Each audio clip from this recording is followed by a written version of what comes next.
In our last video, we went to the Raven City of Lethis, deep in the heart of Shyish. The Necroquake revealed a massive storm vault underneath the city, and Nagash wants it and who is inside of it. The undead forces led by Lady Ollander were assembled, and this collective legion of grief. Likewise, the various residents and allies of Lethis kind of braced for an attack, that is to say mainly the Caradhran Overlords, Fireslayers, Stormcast, and Deepkin, all with their own motivations and goals, chief of which is survival.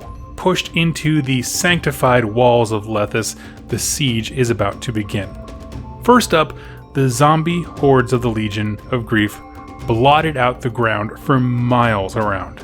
Spectral energies from all of these Nighthaunt in the sky kept the area in this perpetual green-lit daylight, or pseudo-daylight.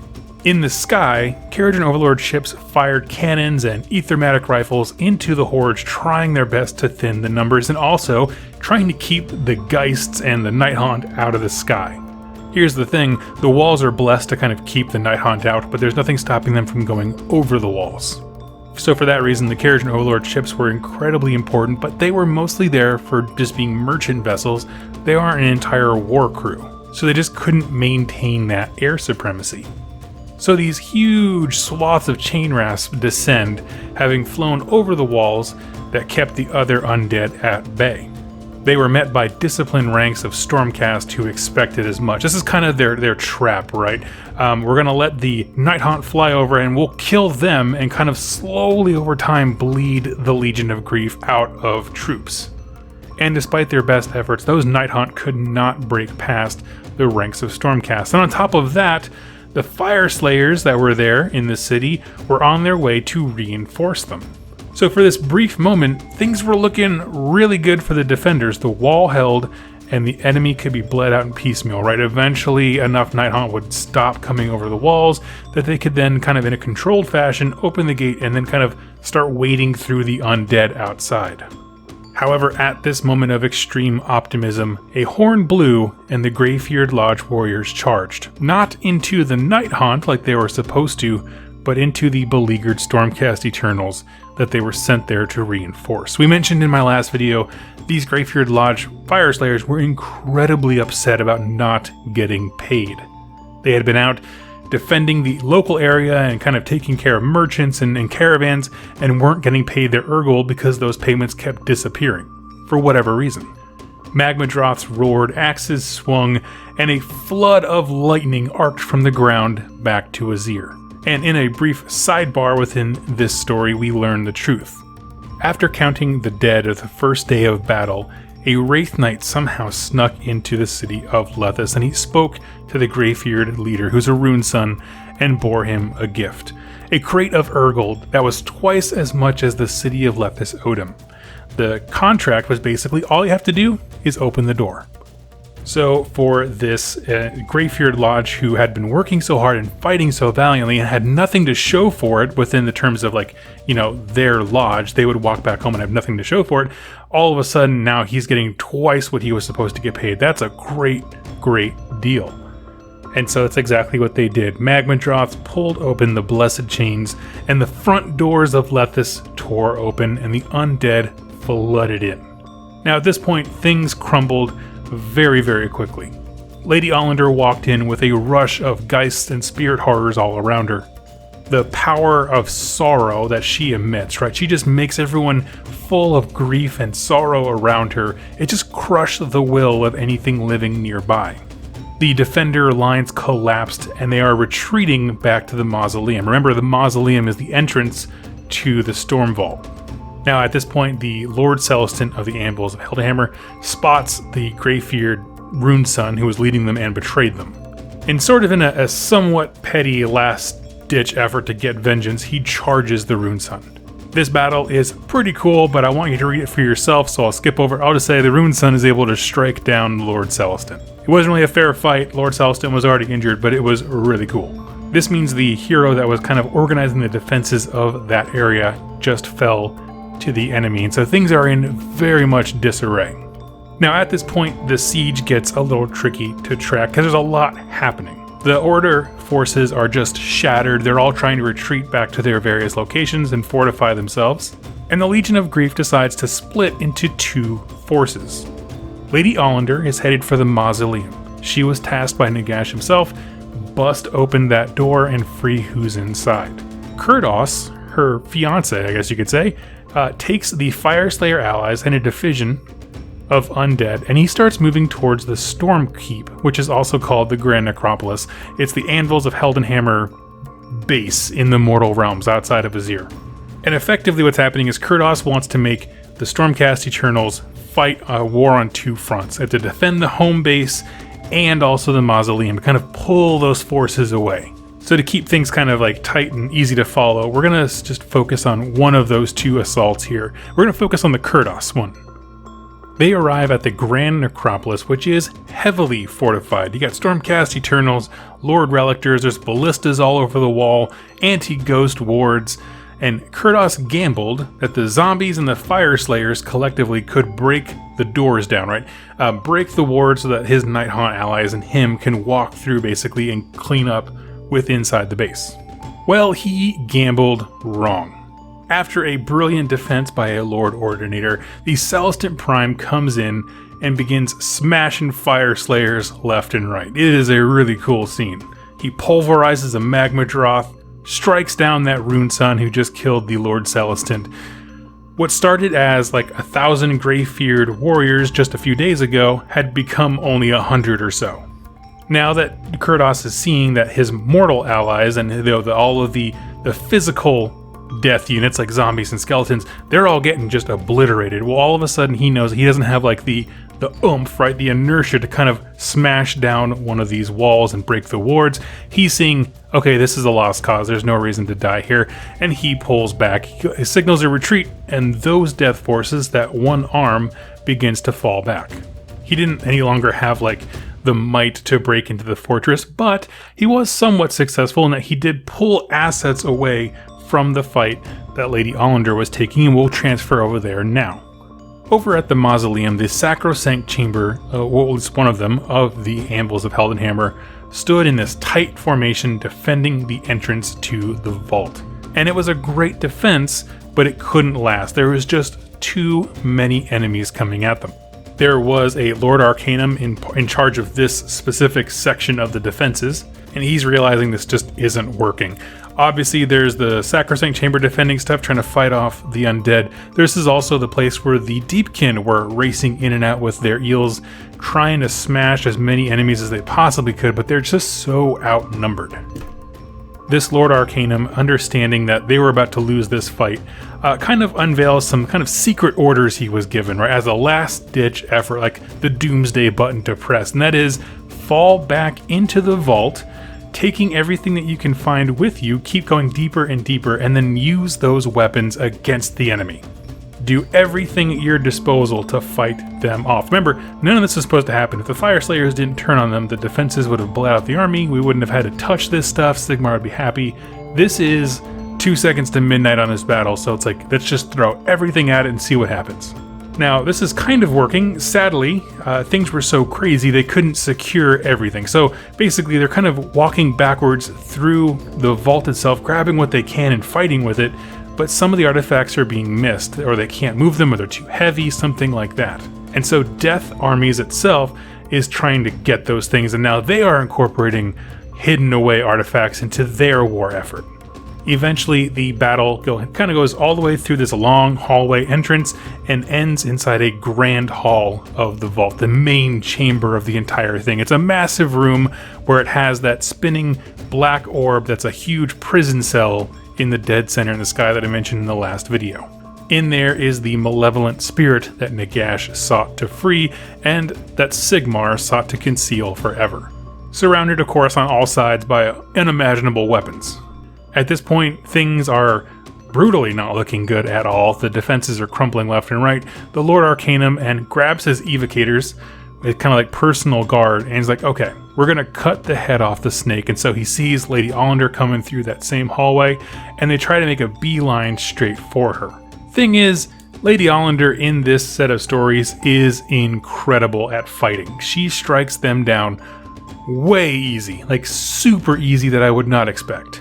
And the rest of the Stormcast are in shock, but also they just have to keep defending whatever they can. At this point, it's just kill everything you can, right? Try not to let them get to that prison above you.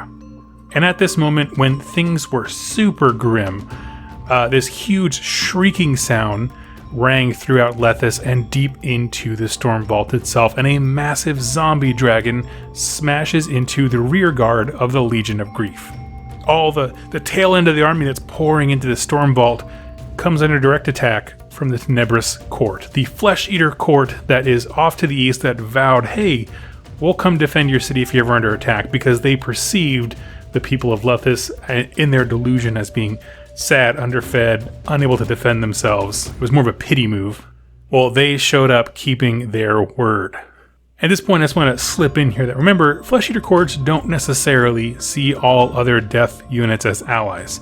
The delusion can be different court to court, and so in this instance, the reality that they have built for themselves is the people of Lethis are poor, undefended, need help. It would be chivalrous and wise and graceful for them to defend them. And also the Legion of Grief is the attacker, the invader, the intruder. So this flesh-eater court army smashes into the rear of the Legion of Grief. Now here's the thing, if you kind of play and also imagine an undead army, typically you have your endless hordes of dead stuff in the front and all your necromancers raising them in the back. And it's exactly how it was. So when the flesh-eater courts smash the rear line of the Legion of Grief, the first thing they encounter is they kill a ton of necromancers straight up.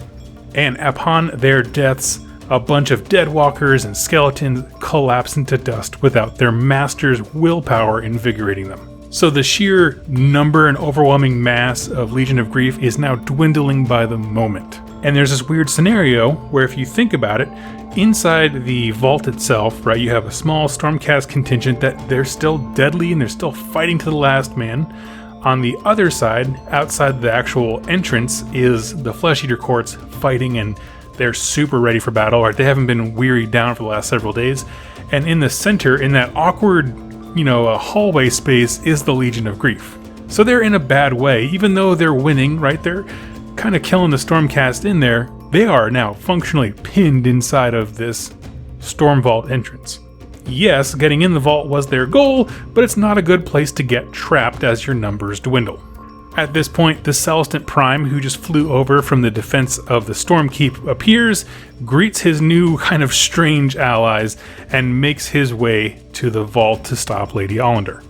He fights his way down through the Legion of Grief and arrives in the main chamber, sees Lady Ollander undoing the binds on this little prison setup that keeps the spirit that Nagash wants free, and he flies at full speed and rams her as hard as he can just to knock her away from undoing the lock. She gets back up. Celestant Prime tries to smash her with the hammer, Gal Miraz, and Lady Ollander, she kind of puts up the best defense she can, but she is knocked down to the ground really, really hard. Now at this point, again, things are looking pretty good. The person who's meant to undo the lock is now super busy with, the champion of Sigmar, and there's a lot of hope being restored. Well, at a gesture, a handmaiden of Lady Ollander gives her an hourglass, a very special hourglass if you haven't seen her model, and she takes it and throws it towards the Celestant Prime as if it were a grenade. Now this is a very special and unique weapon. As it breaks, pure grave sand, which is the solidified death magic of the realms, it's the realm stone of Shyish, pours out all around the Celestant Prime, and his armor begins to rust and buckle, and he's like aging 1,000 years by the second. The sheer power of death magic has been solidified and weaponized and used against the champion of Sigmar. He gives one last horrified look at the creature being freed above him and succumbs to his wounds and then arcs back to Azir. In a blinding explosion of green light, the prison is opened and the remaining sacrosanct forces are wiped out to a man.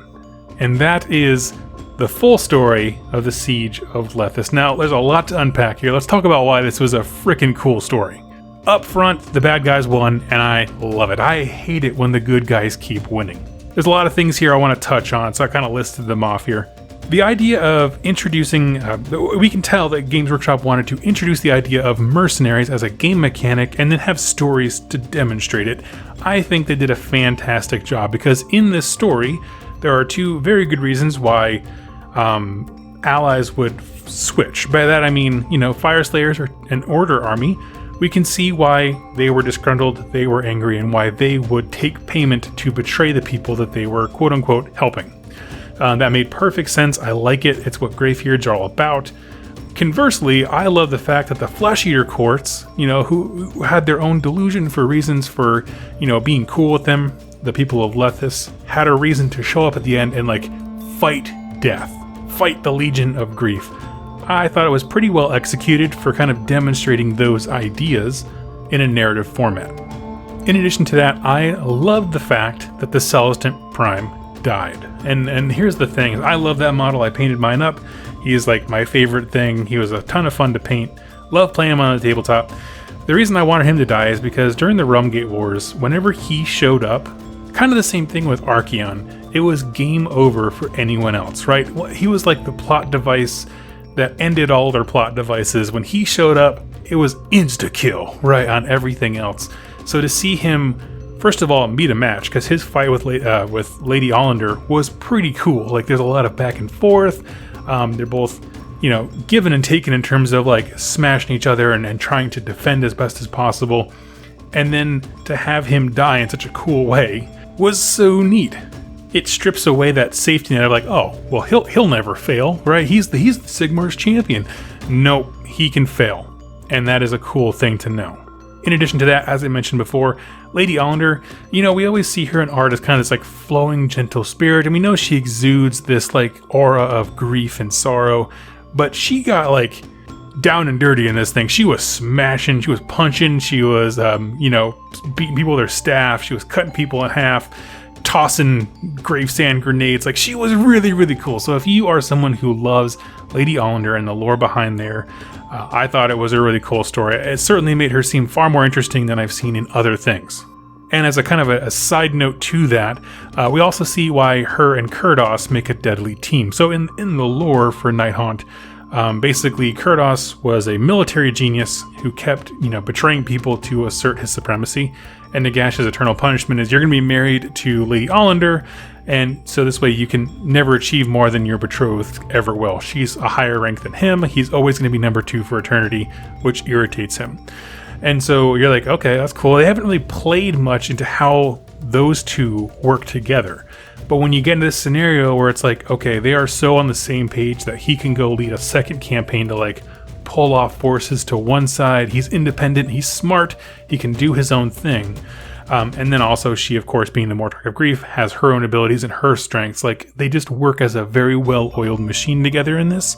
I thought that was really cool to see. Now, here's the frustrating note, and I'll be honest about this, is that we don't see who was released from the prison. I feel we should know at this point, but that was their choice not to reveal who was in the prison. We know it's a follower of Nagash. How pleased he is with them, we don't really know. We know it's someone that Sigmar probably couldn't kill. They had to be locked away, so it's someone who can't die, theoretically, and someone who Sigmar just needed to lock away for an eternity. But Nagash remembers and wanted desperately back on his force. There's a lot of fan theories out there. I'm not ascribing to any of them. I'm just going to sit back and let it just roll over me. I'm just excited for whatever comes out. But friends, that is the full story of the Siege of Lethis. Tell me your thoughts about it. Sorry for breaking this up into 2. It would have been way too long as one video for me and my editing software. So go ahead, let me know in the comments below what you were excited about. What do you think about the narrative, and I'll make that very clear, narrative implications of the mercenary thing, as well as Celestant Prime falling to a whole bunch of grave sand grenades, is how I'm going to call that. So go ahead, let me know your thoughts about that kind of stuff. I'm very interested to see how the game develops based on this, with the GHB coming out soon, and hope to have a lot to report on about that. So thank you all so much for watching, and happy wargaming.